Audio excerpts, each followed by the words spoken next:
Et salut, c'est Shindo, on se retrouve à nouveau sur WoW Shadowlands pour une petite vidéo tuto ce coup-ci. Voilà, on a bien train notre magivre, notre spé. On va faire un petit état des lieux, on va essayer d'être le plus exhaustif possible. Et donc voilà, on arrive quasiment à la 9.0.5, donc voilà, on peut dire que l'aspect est stable, a été nerfé, puis rebuff, etc. Donc voilà, alors, on va commencer par la base de la base, les talents. Donc, on commence par l'hiver solitaire. Malheureusement, on perd notre élémentaire d'eau, mais on va augmenter les dégâts d'éclair de givre, javelot de glace et rafale, qui sont nos trois sorts principaux. Donc, augmenté de 25%. Donc, on prend celui-là. Ici, moi, je prends le chatoiement. Ce qui, alors, vous téléporte à une distance de 20 mètres vers l'avant, à moins qu'un objet, tatati, tatata, de charge masque, et ça permet en fait de faire le transfert sans être interrompu, ce qui peut être utile pour beaucoup de situations.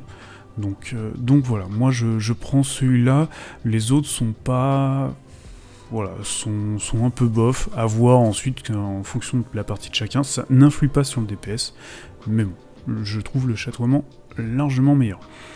Alors là, on arrive sur la ligne un peu délicate.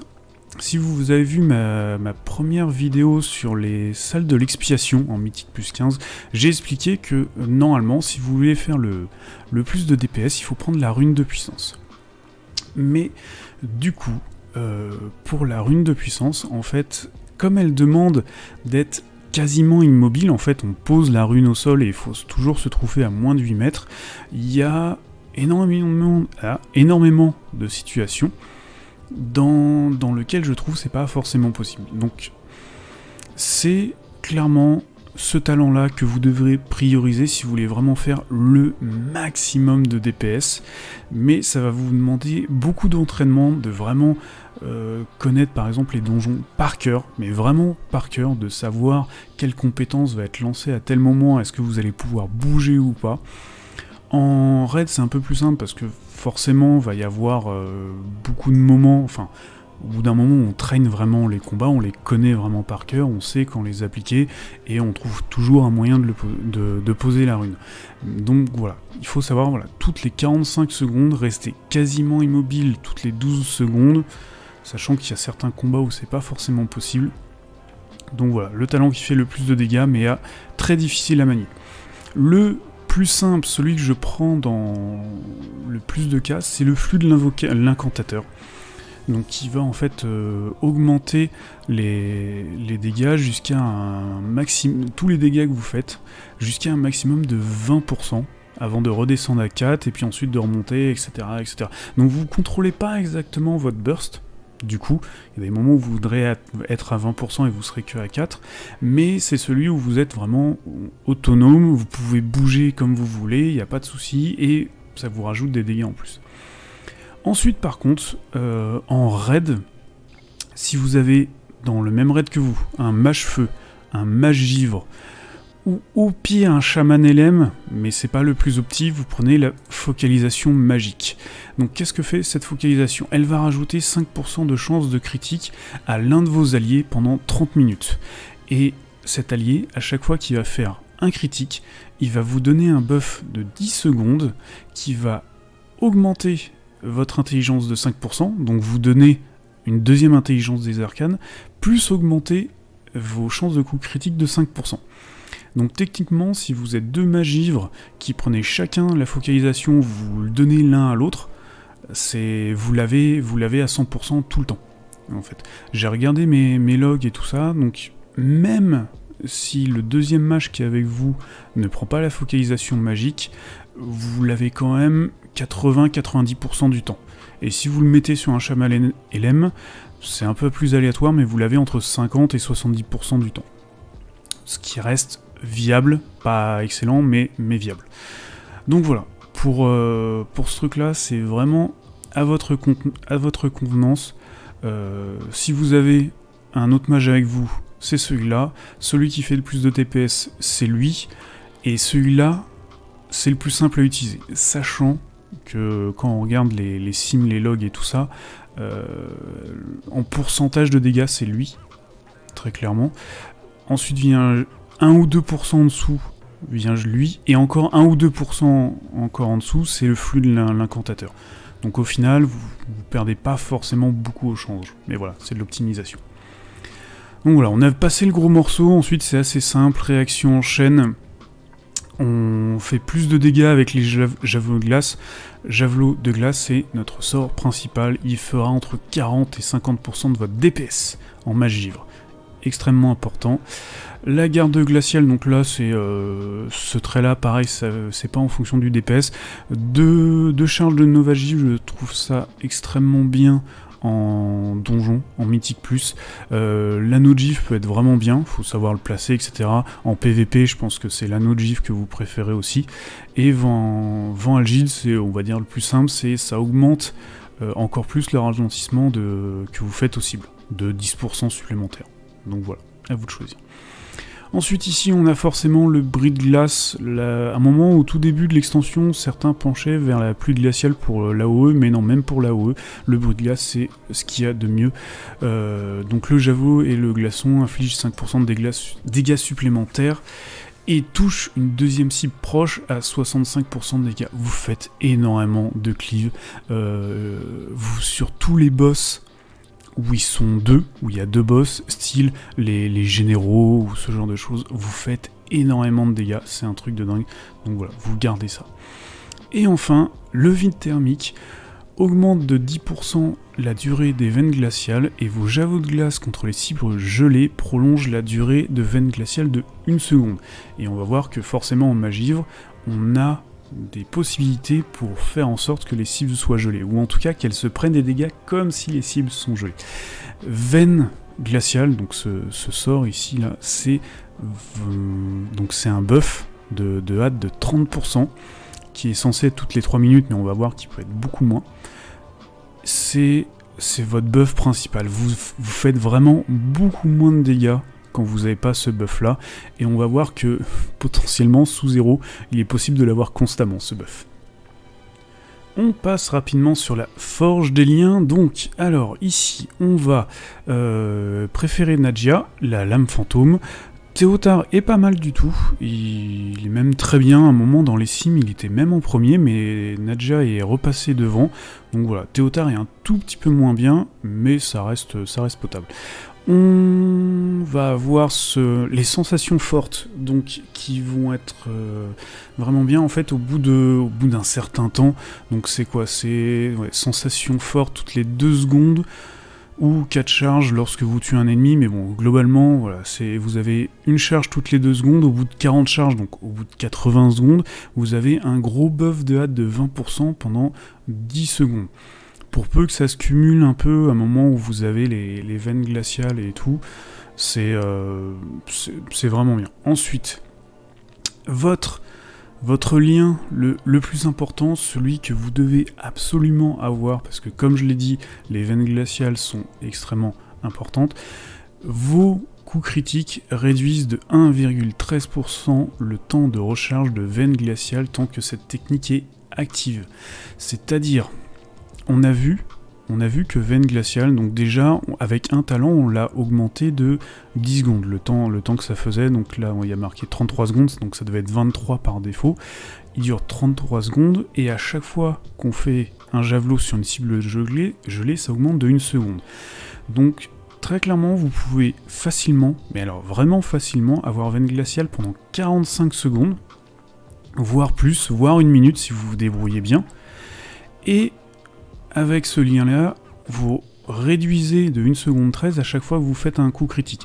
Sachant que, on va le voir après, si vous arrivez à atteindre à peu près les 30% de critique avec votre mage givre, quand vous avez une cible gelée devant vous, vous avez 100% de chance de faire un critique. Donc, comme je l'ai dit, ces veines glaciales-là, avec ce lien-là, on est censé l'avoir toutes les 3 minutes. En moyenne, on l'a toutes les 1 minute 30, en fait. Et si vous avez l'héros au moment où vous la claquez la première fois, il m'est déjà arrivé d'avoir les veines glaciales, de pouvoir les réactiver alors que le buff n'est pas encore terminé. C'est des cas extrêmement rares, mais ça peut arriver. Donc ce lien-là, extrêmement important, c'est votre bis, vous vous focalisez sur lui, vous essayez de le monter. Moi je l'ai que en 213 parce que j'ai pas envie de me prendre la tête à farmer les Stygies pour tout monter en 226, mais voilà, 213 c'est déjà bien, c'est extrêmement important en tout cas de l'avoir. Donc du coup, derrière, voilà, on prend l'agent du chaos, ça on s'en fiche, c'est pour la porte des ombres, dans les deux cas, celui-là ou celui-là est pas extrêmement important, mais bon, on va voir que, en fait, on le veut ici parce qu'on va voir ça après. Ici, vous trouvez 20% de repulés incrustés, on s'en fout. Ah mince, j'ai sauté. Ici, donc, le lien de finesse, moi je prends voilà, courant du temps, le temps de recharge de transfert est réduit de 3 secondes, parce que c'est extrêmement agréable d'avoir de la mobilité, tout simplement. En plus, on va voir que ça se combine bien avec lui, mais voilà, si en finesse, voilà, l'afflux isolant, je sais qu'en donjon est souvent utilisé par les mages, puisque en fait ça réduit de 4 secondes votre temps de recharge de silence. Donc forcément en donjon c'est extrêmement pratique. Sinon, voilà, augmente la vitesse pendant invisibilité, bon bah, bof, c'est toutes les 5 minutes. Et voilà, le temps de recharge de bloc de glace réduit de 38 secondes. Sur certains combats de boss, sur certains donjons ça peut être utile, mais personnellement je l'ai jamais vu. Donc ça on a dit on s'en fiche. Et du coup, en endurance, en lien d'endurance, on prend la barrière tempétueuse, vous bénéficiez d'un bouclier absorbant, un montant de dégâts égal à 6% de votre maximum de points de vie pendant 15 secondes après l'utilisation de transfert. Donc du coup voilà, on peut faire transfert plus souvent, et à chaque fois qu'on fait transfert, on a un bouclier. Attention, le bouclier ne se cumule pas. Si vous faites 2 transferts d'affilée, vous n'aurez pas un double bouclier. Donc voilà. Et ici, alors là, on reprend un autre finesse, donc du coup l'afflux isolant, ici, pour avoir le dueliste déterminé. Au final, il est plus fort d'avoir ça avec juste un finesse que ces deux-là. Donc le premier ennemi à qui vous infligez des dégâts au combat est désigné comme votre adversaire et vous lui faites plus de dégâts et vous subissez moins de dégâts de sa part. Donc c'est surtout les 3% de dégâts supplémentaires qu'on va chercher. Si jamais vous voulez passer par celui-là, donc la durée des effets d'interruption, de ralentissement et d'immobilisation subis est réduite de 25%, voilà.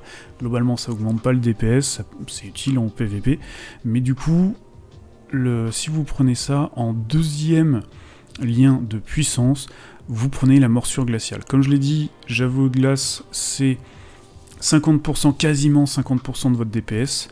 Donc du coup, on prend la morsure glaciale qui va augmenter de 5,6% les dégâts de javelot de glace.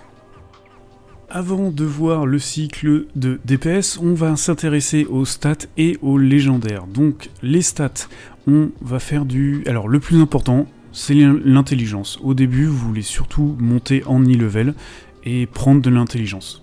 Pour ensuite se spécialiser, prendre vraiment vos bis, on va vouloir prioriser le coup critique jusqu'à 30%, et ensuite la hâte. Je m'explique. Le Magivre a un passif extrêmement important, fracasser, multiplie par 1,5 les chances de coup critique de vos sorts contre les cibles gelées, et vous bénéficiez d'un bonus de 50% de chances de coup critique supplémentaire par rapport à votre critique initiale. C'est-à-dire que globalement, les dégâts que vous faites aux cibles gelées, si vous avez ici 33% de chances de coup critique, vous ferez du 100% sur les cibles gelées. Donc tout le critique que vous avez en plus, c'est une perte de DPS, en tout cas sur les cibles gelées. Donc c'est pour ça qu'on va pas au-delà de 30-33%. Et ensuite derrière, on va prendre de l'hâte. Sachant que, voilà, sur cette extension, ce qu'il faut savoir, c'est que quand vous arrivez à 25% d'une stat, ensuite les stats supplémentaires que vous obtenez sont diminuées. C'est-à-dire que là, si j'avais, on va prendre une pièce, voilà, j'ai 29 de critique sur celle-là. Si je trouve une autre épaule qui a plus de critiques, style 60, 70, etc., bah j'aurai pas vraiment 60-70, j'aurai un petit peu moins, parce que je suis déjà au-dessus des 25%. Donc mon conseil, montez jusqu'à 25, si vous avez entre 25 ou 30 c'est bien, et voilà, et ensuite vous avez l'hâte, sachant que si vous avez la focalisation magique, elle va vous rajouter 5% de critique en plus si vous l'avez mis sur un autre mage. Donc, il faut penser à ça. Il faut penser à ça si vous voulez vraiment optimiser à fond. Pour les légendaires. Alors, le légendaire mono qui est ici, donc c'est glace glissante qui peut se mettre sur les jambes et la taille. Alors, chacun de vos éclairs de givre réduit le temps d'incantation de ce sort de 2% et augmente ses dégâts de 2% quand veine glaciale est actif, cumulable jusqu'à 10 fois. On l'a vu, veine glaciale, c'est notre buff le plus important, et on va rajouter du dégât mono-cible quand ce buff est activé. En gros, voilà, notre sort de base, pas le sort qui fait le plus de dégâts, mais notre sort de base, on va pouvoir le faire plus rapidement, il va faire plus de dégâts, mais surtout on va pouvoir le faire plus rapidement, et sachant que ce sort nous donne des possibilités de proc sur le rafale et le javelot, qui eux font des dégâts. Du coup, voilà, le lancer plus souvent, c'est un avantage pour nous. Sinon, en légendaire multi, donc ça va être fragment glaciaire qui peut se mettre sur les jambes aussi ou sur le dos, donc la cape. Javelot de glace a 20% de chance de projeter des éclairs de glace lorsqu'il touche une cible, ce qui inflige des dégâts de givre, un maximum de 5,5. Ces chances sont portées à 100% lorsque la cible se tient sous un blizzard. Du coup, sur tous les donjons et les boss, à partir du moment où vous avez deux mobs, vous mettez un blizzard. Parce que déjà le blizzard, on va le voir dans le cycle de DPS, ça réduit le temps d'incant d'orbe gelé. Pas le temps d'incant, mais la récupération, enfin voilà. Et du coup, vous ferez du dégât encore plus en AOE si votre cible est sous blizzard. On le voit en fait, toutes les cibles qui sont touchées par blizzard ont un petit debuff qui dure 1 seconde et demie, 2 secondes maximum, dans lequel voilà, vous pouvez les toucher et où ça fera du dégât AOE. Alors, passons au cycle de DPS. Donc, nos 3 sorts principaux, on a l'éclair de givre, le javelot de glace et la rafale. L'éclair de givre, c'est notre sort principal, enfin notre sort de base qu'on fait quand on a strictement rien d'autre à faire. Tant qu'on n'a pas un proc ou autre chose, c'est ce qu'on fait. Là, on voit que, hop, on a eu un proc de rafale, donc ce qui fait que le rafale est instantané, donc on le lance, parce que sinon il est beaucoup trop long, et on voit ici, on a le froid de l'hiver sur la cible, qui fait que pour les 2 prochains sorts, ça va faire des dégâts comme si la cible était gelée. Donc, voilà, on est là, éclair de givre, hop, on fait un rafale, et derrière, du coup, on va utiliser les deux pour faire notre javelot de glace. C'est ce petit cycle de 3 sorts qui est notre cycle de base. Donc, au-delà de ça, ensuite derrière, on a l'orbe gelée qui va faire donc des dégâts AOE, et la première fois qu'elle va toucher une cible, elle va donner un proc de javelot de glace, sachant que l'éclair de givre peut aussi donner ce type de proc. Du coup, en fait, un truc très important, si le javelot de glace proc, il va faire des dégâts comme si c'était une cible gelée. Mais du coup, on a vu que le rafale provoque la même chose. Donc si jamais on a les 2 procs en même temps, il est important de faire d'abord le javelot de glace avant la rafale. Je vais essayer de vous montrer. Donc là, on a un proc de javelot, on l'utilise. Encore un. Est-ce que je vais avoir un proc de rafale? Voilà. On est dans ce cas-là, ce qu'on veut surtout pas, c'est utiliser la rafale avant d'avoir consommé toutes nos charges de javelot. Et donc du coup là qu'il me reste une charge, ce qu'il ne faut pas faire par exemple, c'est envoyer l'orbe, parce qu'on voit que ça va nous rajouter une charge de javelot. Et du coup, on n'utilise pas le proc du rafale. Donc voilà, bien se mettre au clair, éclair de givre, dès qu'on a le proc rafale, sauf si on a le proc de javelot, c'est celui-là qu'on fait en priorité. L'orbe gelé, on l'a fait dès qu'on peut, et le blizzard, on le fait à chaque fois qu'il y a 2 cibles. On va le voir déjà, rien que sur une cible, là on voit, ça enlève, je sais pas si vous entendez les tics, mais à chaque fois qu'il y a un tic, voilà, il y a l'orbe gelé qui va se remettre, enfin le temps d'un camp est réduit, je vais hop, aller au niveau des cibles où elles sont plusieurs, on va attendre juste 5 petites secondes, voilà, on relance l'orbe, et là on fait le blizzard, et là on voit que ça va beaucoup plus vite. Et donc l'orbe gelée à chaque fois aussi pareil peut provoquer, donc la première fois qu'elle touche c'est sûr, mais elle a aussi 15% de chance à chaque fois qu'elle tique de provoquer un proc de javelot. Donc voilà, ça c'est les 5 sorts de base. Ensuite nos buffs, donc on a vu les veines glaciales, j'ai déjà expliqué tout ce qui fonctionnait avec les veines glaciales, donc forcément on essaye de l'utiliser dès qu'on peut. Et comme on est Ventir, on a le miroir de tourment. Donc celui-là, alors je sais pas s'il va fonctionner sur ces cibles-là, parce que en gros, techniquement, c'est un debuff qui dure 25 secondes qu'on met sur une cible, et toutes les 10 secondes, il va nous donner un proc de rafale. Sauf que il le fait uniquement quand la cible attaque. Alors, ouais, tout sort technique ou attaque de la cible provoque la destruction d'un miroir. Donc du coup, on lance le miroir, et là on voit, effectivement, comme il attaque pas, comme il fait rien, ça ne provoque pas la destruction des miroirs, donc on n'a pas de proc, et on n'a pas les dégâts non plus. Là on voit qu'on a toujours les 3 stacks. Mais du coup, normalement, quand une cible est là, on lance ça et ça nous donne des procs gratuits de rafale. Attention du coup, si vous faites le miroir de tourment et juste après l'orbe gelée, vous allez avoir les 2 procs en même temps.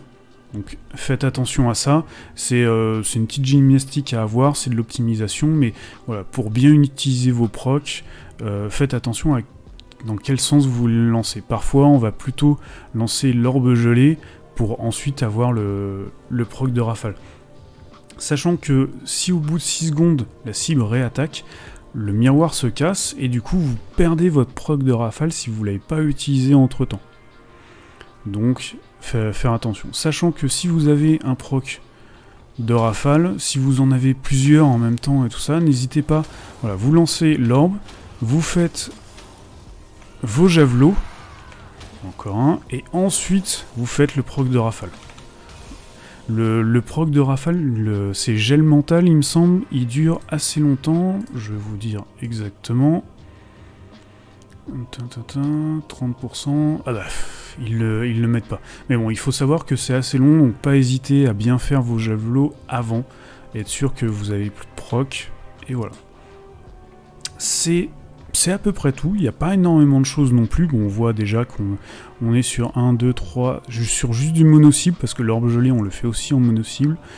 On est sur 5 sorts, plus un buff, ça va, c'est pas... Il y a des classes qui font largement plus que ça.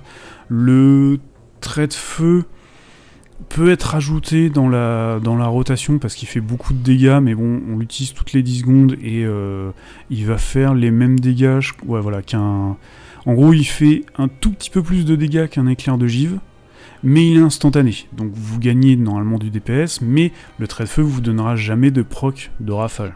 Du coup, là, le cône de froid ne fait vraiment pas beaucoup de dégâts. Si jamais vous voulez faire des dégâts OE, je sais que par exemple c'est le cas sur les premiers adds de la P1 sur des Natrius, j'utilise l'explosion des arcanes. C'est un peu bête, hein, mais une fois que vous avez lancé votre orbe gelée et votre blizzard, si vous voulez faire beaucoup de dégâts et que vous n'avez pas le légendaire, ce légendaire-là, mais que vous avez le légendaire mono, vous utiliserez l'explosion de glace. Et sinon, vous spammez votre javelot, c'est ça qui va faire vos dégâts AOE avec le légendaire multi. Donc voilà. Qu'est-ce que je peux vous dire d'autre? On va au niveau de la configuration de mes binds et tout ça, des add-ons. Alors déjà, vous voyez, là j'ai des espèces de cercles.